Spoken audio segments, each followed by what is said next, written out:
Hi, and welcome to the National New Teacher Support Podcast brought to you by New Teacher University. Our goal is to make sure that new teachers have a foundation that will last a career. Today, we are going to discuss small groups, and I have with me an award-winning teacher and principal, Mrs. Kenisha Williams, and she's going to share some information with us about small groups, how to implement small groups, what are small groups, and also ways that we can transition during small group, including blended learning. So, Ms. Williams, if you would introduce yourself and tell us about yourself and how you ended up in education. All right. Well, thank you, Dr. Ross, for allowing me to have this opportunity. I've been teaching, or I taught for about 9 years. And then from there, I became a team leader. And then from a team leader, I became an instructional specialist. And from an instructional specialist, a testing coordinator. And then from the testing coordinator, I went to district office for a couple of years, and I was the gifted and talented coordinator. So I was able to help implement our new gifted and talented program and help just make some changes based on that superintendent's vision. From there, I realized I didn't have campus administration experience. And so I went back to the campus. I taught elementary all my years. And then I realized, okay, let me try middle school. So I went to the campus to get that administration experience. I was an assistant principal. And then from an assistant principal, I became the associate principal, and then from the associate principal to the principal. So I've been a principal in middle school, and now I am currently at elementary, at a turnaround elementary school that has been doing amazing things on this campus. And so to answer your question in regards to what just kind of got me into teaching, it was actually my second grade teacher, Miss Beeman. Miss Beeman was such an impressionable person. She automatically was just a natural with student relationships. She was beautiful. She dressed so pretty. And so I said I wanted to be a teacher like Miss Beeman. And so I became a teacher. And when I won Teacher of the Year for the first time, I wrote my speech based on Miss Beeman's dedication and work that she poured into me and to other students. Okay. Thank you so much. Well, from listening to you, I know that you have a plethora of experiences, and we are certainly going to enjoy your presentation this evening. And you have middle, elementary, you've been a teacher, you've been at all levels, so you've been through the ranks. So new teachers, you have an expert with you today, so let's make sure that we get our pads out and get ready because Ms. Williams is going to have a lot of gems and treats for us. So Ms. Williams, I'm going to turn the presentation over to you. All right, thank you. So the Yes. presentation today is on small group instruction. And so as we look at small group instruction, we have 3 learning goals for this session. We want to make sure that we gain an understanding of small group instruction and workstations. We also want to make sure that we understand how to effectively manage those workstations. And then we want to learn the tools and the ideas to implement workstations. I asked the question, when I get ready to present this information, when you think of small groups or workstations, what comes to mind? So for me, it's small group instruction that is typically about 5 to 6 students. It comes after the direct instruction. So after the teacher has completed their direct instruction, they then look at those targeted skills to see how they want to form their small groups. And then they focus on the needs of the students with the goal of growing their academic skills. So on our campus, we have workstation expectations. And so we know that stations and small groups can look different on every campus in each district based on what those expectations are. So we have teacher-led stations. And that teacher-led station is where the teacher is at that small group table with no more than 5 to 6 students, and they're focusing on their grade level content. It's differentiated, it's modified practices, and again, it's based on the needs of the student. Second point for this is that the station and the time are most important. This is where that targeted instruction is taking place, and it gives that teacher an opportunity to just kind of have that more one-to-one time with that group. And then finally, the teacher should use this time to continue that mini lesson by responding on how to teach it differently, correcting any errors or misconceptions, supporting and building students for release to the independent practice. We also emphasize that this is a great time to do your reteaching skills, because we know that first instruction is always the best instruction. But again, if you have that opportunity to reteach, small group is a great time to do this. And And how then, do they determine if they need to reteach? so that's based on their data. We definitely teach our teachers and train our teachers on how they use that data to drive their instruction. And so if they have given an assignment and that student scores 70, below a 70, then that teacher knows that they need to reteach. Now that reteach could look different because it could be modeled or it could be guided discourse when they reteach. But again, that small group time with the students are a great opportunity to do that reteach skill. But they are using their data to determine if that skill needs to be retaught. If it's higher than 70, then they may need to look at those individual students, and it may need to be a whole group reteach as opposed to a small group reteach. Next, they have their technology station. It's just what it says, technology. So our campus is pretty much a one-to-one technology campus where each student has a Chromebook, and so the teacher then forms that group. It could be 2 technology stations or 1. And so whenever they're using the technology station, it is only based on the programs that our district have purchased that will give the teacher data as well. So we know we have a lot of websites out there that students can just go to, but students do not get to go to whatever website they choose during this time. It is a structured website to where teachers can see the data and determine the student's learning pathway, because each student should have a pathway based on their individual needs. And so if the teacher is looking regularly and intentionally at that student data, then they will use that technology program to inform them of their own instruction and be able to have conversations with those students. And so when we say the data, we're looking at either campus-based assessment data, district data, or screeners. I know our district uses map assessments. We're actually in the process of taking map now. And so every state, that may look different on what that screener looks like. The programs that our students can use for our technology workstations are Amplify, Progress Learning, or ST Math. And again, it's timed because you don't want to just give students any amount of time or just let them have their free time to say, hey, get on the technology, because that can create boredom. And so we definitely recommend a usage of time only for those stations, and especially that technology station.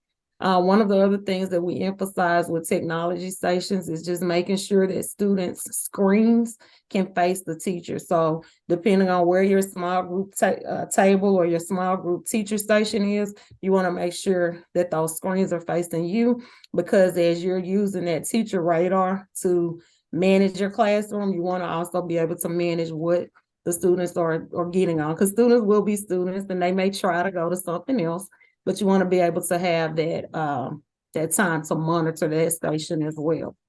So you suggest that new teachers make sure they get with their principal or teacher leads and find out what are those programs, those computer-assisted programs in the district that's going to monitor student data for them to use in the technology station.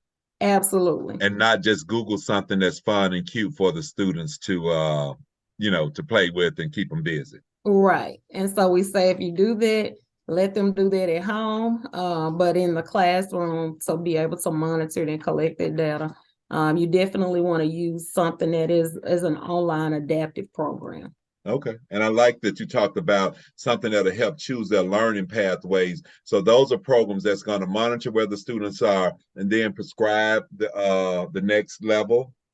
Absolutely. So if I'm doing well in fractions, then my next question may be on a different skill. Okay. Okay. Awesome. Thank you for sharing that. Absolutely. The third station that we use here is the independent station. And this is basically where students can practice, apply, and explore those grade level concepts. This can be powerful and engaging if it's well planned, structured, and communicated effectively to students. But it should connect with the learning that's taking place in the teacher-led station and provide those students an opportunity to be creative and apply knowledge, meaning the independent station should be exactly what it says. It should be a skill that students can do independently. Okay.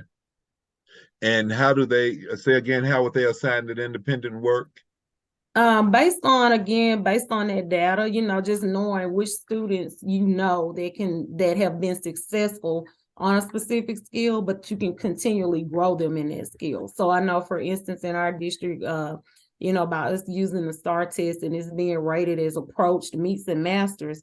If you have a student that's on meets, then of course, if they continue to practice some of those skills, they can get to masters, and you definitely want to see your students at masters.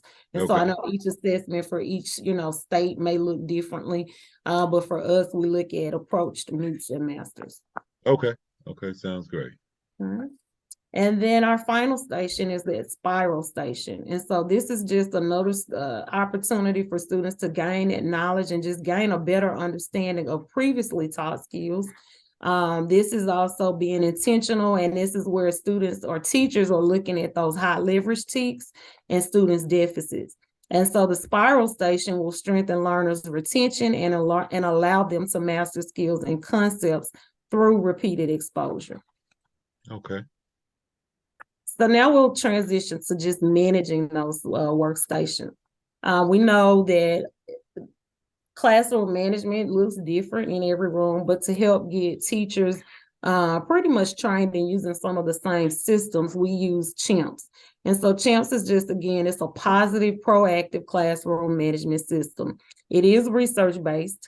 And so basically it's just communicating those expectations in the classroom through every activity, through every transition.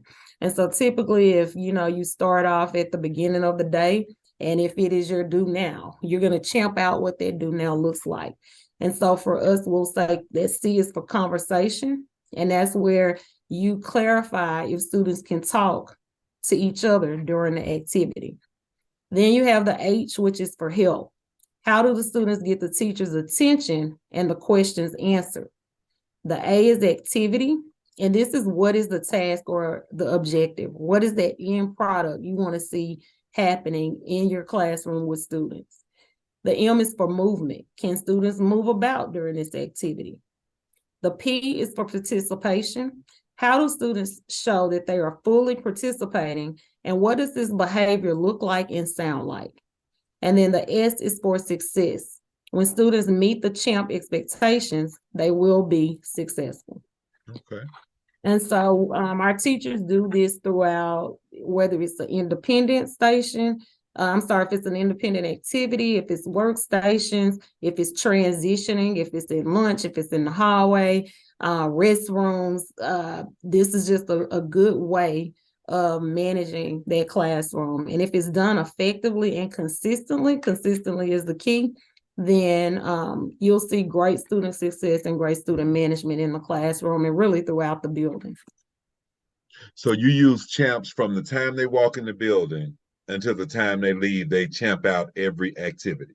Right. So as a campus, we've already champed out like some of the things like cafeteria, dismissal, hallway. That's done as a leadership team for teachers. We've already done that work. And so really, all teachers have to do is champ out what they want the inside of their classroom to look like. But you're exactly right. Through each activity.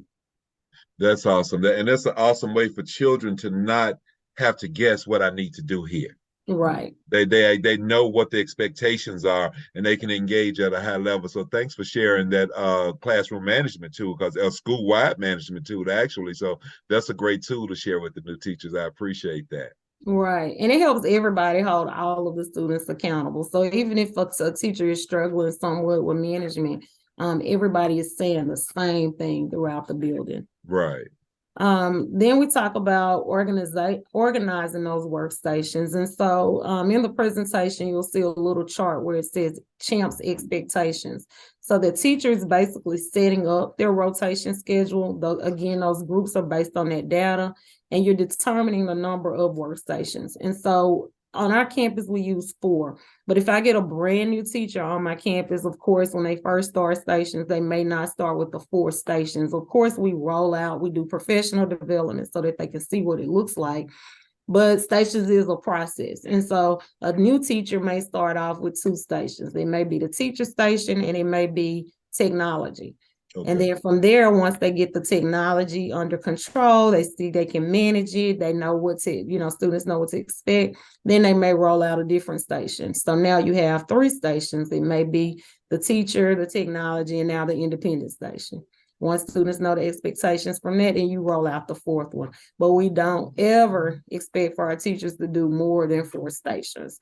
We have seen more experienced teachers with maybe 5 stations or something like that, because they may have 2 technology stations, an independent station, a spiral station, and a teacher station.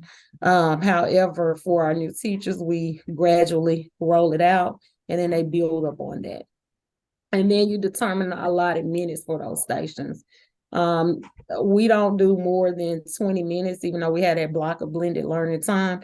There's about a 20-minute rotation. And so a teacher typically may get to see 2 small groups in one day. Some can see 3, the more experienced, but typically they'll see 2 small groups in one day.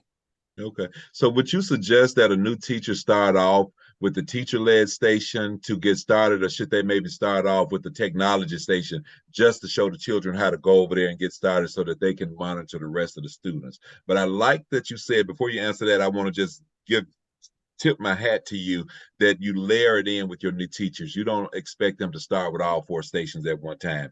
They do 1 station at a time. So new teachers, don't expect to be a superhero coming out the box and go in and do all of your stations in one day. You can layer your stations in. Could you tell us what that'll look like, and what should they maybe choose first? We always suggest the teacher station, because that's where you get the most bang for your buck. Like, that's where you can actually have that one-on-one with that group and give more of that direct instruction, but in a small group. And then from there, I would say, if I have 5 or 6 students with me, then the rest of the class could be on technology. As long as their computers are facing me and I can see that they're actually on the program that they're supposed to be on. And then I'm sorry, go ahead. No, I was just going to say, in a school where they don't have that much technology, with the teacher just maybe leave them in whole group in maybe the We Do section of a gradual release, or what would they do while they're working with that one group for the rest of the class? So if they didn't have that much technology, then I would look at what that could look like. So say, for instance, if a class has only 4 Chromebooks or 4 computers, yes, then I would definitely put a group on the computer, and then I would have the rest of the students working on something that they could do independently, because the goal is to make sure that you can work with that small group without any interruptions. And so typically we know with the computer they can, and then if you give them something independent that they can work on, they should be able to do it independently. And so you don't want it to be just busy work. You want it to be meaningful and intentional by using that data based on which skills for a fact that these students can work on independently. Because the goal is to try to touch that teacher small group so that you can help to continue growing those students. Okay, thank you. Mm-hmm.